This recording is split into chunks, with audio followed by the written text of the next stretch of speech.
já está na área aqui, ó. Alex Escobar. Cheguei. Boa tarde para você. Boa tarde, Mariana. Vou falar dos jogos de ontem do Campeonato Carioca, mas antes tem um comunicado importante para você. A Globo anunciou hoje que não vai mais transmitir o Campeonato Carioca.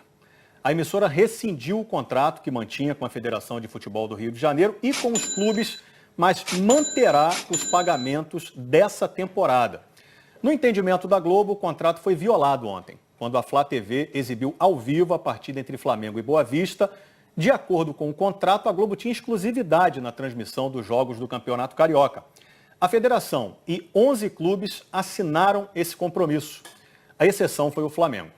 Na ocasião da assinatura e por várias temporadas em que o contrato foi cumprido, a legislação brasileira previa que para a transmissão de qualquer partida era necessária a obtenção do direito dos 2 clubes envolvidos. Legalmente, ninguém poderia transmitir os jogos do Flamengo no Carioca e só a Globo poderia transmitir os demais. No dia 18 de junho, a Presidência da República editou a medida provisória 984, passando ao mandante dos jogos os direitos de transmissão.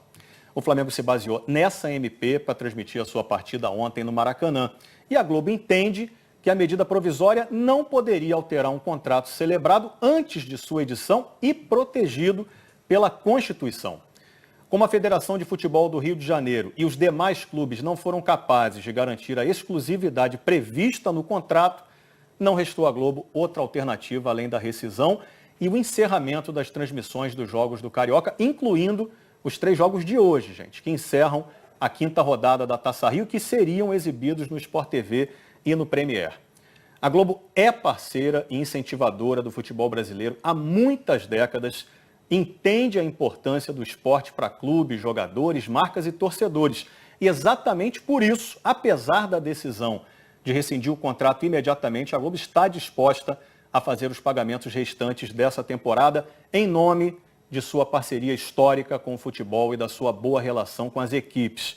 Mas acredita que o futebol só será capaz de vencer as inúmeras dificuldades com planejamento e segurança jurídica para aqueles que investem altas quantias nesse negócio tão importante para o Brasil e também para os brasileiros. Dito isso, vamos ver agora como foram os jogos de ontem. O Botafogo empatou com a Portuguesa. Foi suficiente para se classificar. Tocou Pedro, voltou na trave. Cruzamento, olha o Pedro Raul na trave, voltou. E tome cruzamento, toque na trave de novo. Isto é incrível. Teve tudo para ser uma noite emocionante no Estádio Luso-Brasileiro. Para alguns personagens, era mesmo uma ocasião especial, como o técnico do Botafogo, Paulo Autuori, e sua relação carinhosa com a Portuguesa da ilha. Um clube que foi onde eu comecei no futebol, em 1975.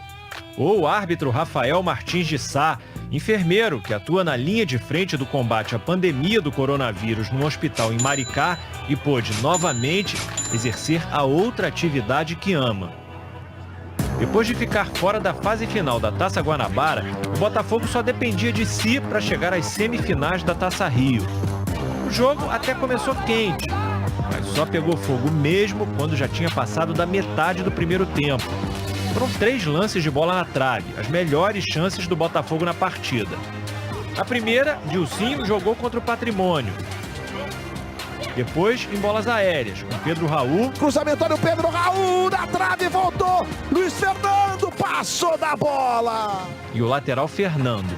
Toque na trave de novo. Isto é incrível. O Flamengo vencendo o Boa Vista no Maracanã, o empate garantiu o Botafogo nas semifinais. Mas esse empate só aconteceu graças a um jogador que trabalhou pouco durante a partida. Mas quando trabalhou, foi para salvar o alvinegro. Durante praticamente todo o jogo, Diego Cavalieri foi um espectador. Paulo Autuori mexeu muito no time e Cavalieri se limitava a orientar os companheiros. No segundo tempo, a Portuguesa até pressionou o Botafogo, mas ameaçar mesmo quase nada. Até o contra-ataque que passou pelos pés de Adriano, Pimenta e terminou na conclusão de Chay. O Chay dominou, girou, bateu, Cavalieri! Milagre do goleiro do Botafogo. A partir dali, foi um Deus nos acuda. E a bola subiu e saiu. A Portuguesa teve a chance derradeira já nos acréscimos. Rolou no meio, Pimenta pra fora do gol. Para um jogo que parecia morno, em que ficou faltando o gol, teve emoção até demais. Tem que se comemorar uma vaga para a semifinal. Hoje foi um jogo equilibrado. No final do tempo a gente sofreu um pouquinho, mas a gente conseguiu se portar bem. Não tomar gol, que é importante. No primeiro tempo tivemos chances reais de gol, 3 bolas na trave, me parece. E no segundo tempo não criamos tanto, normal, com as substituições. Você perdeu um pouco de volume de jogo. Mas jogamos com o objetivo de nos classificarmos e ir para semifinais. Isso aconteceu, é importante. O Flamengo já estava classificado, ganhou do Boa Vista, como todo mundo esperava, e garantiu também o primeiro lugar na classificação geral.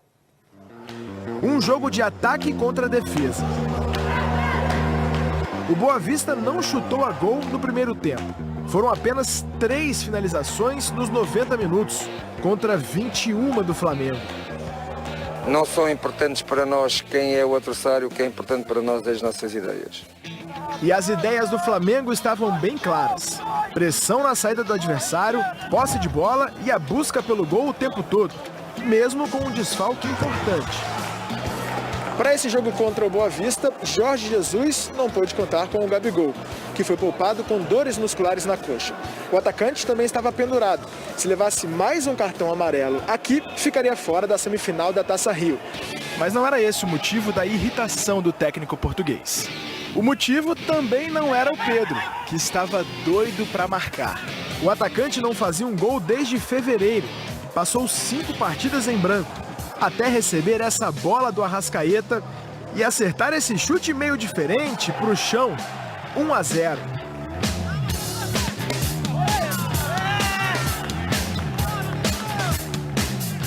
Pedro foi substituído no segundo tempo. Jesus usou as 5 mudanças que o novo regulamento prevê. Entraram Michael, Vitinho, Pedro Rocha, Diego e Thiago Maia.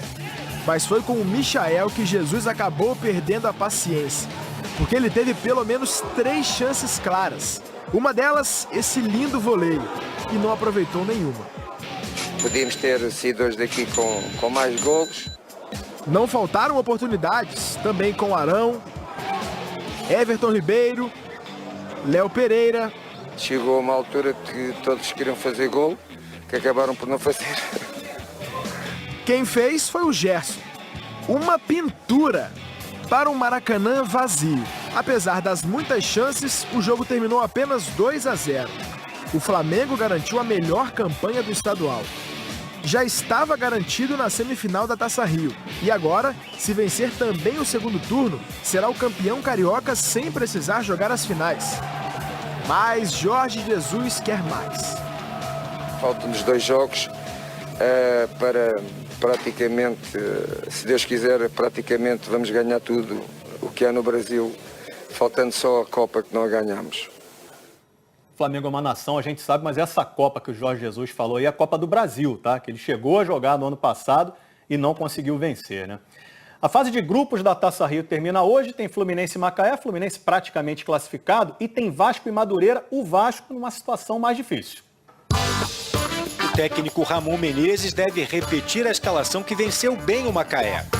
E essa escalação tem o atacante Cano, autor dos 3 gols na vitória. 3 vezes! Cano! O Vasco do artilheiro argentino não depende só de si para chegar às semifinais da Taça Rio. Além de vencer, o Madureira precisa de uma derrota do Volta Redonda para o Resende. Se esse jogo empatar, a classificação vai ser definida no saldo de gols. A situação do Fluminense é bem mais confortável. O time só fica fora da semifinal com a combinação de 3 resultados. Derrota para o Macaé, vitória do Volta Redonda sobre o Resende e goleada do Madureira em cima do Vasco. E o Madureira ainda tem que tirar uma diferença de 9 gols de saldo, ou seja, é praticamente impossível. O problema foi a última impressão e por isso vem mudanças por aí. Na derrota para o Volta Redonda por 3-0, Nenê, recuperado da Covid-19, volta ao time. Evanilson perdeu boas chances no último domingo. Sai para a entrada de Wellington Silva no ataque. A gente sabe que tem muita coisa boa ainda pela frente e a gente ainda pode render muito mais. Pode e tem que render muito mais.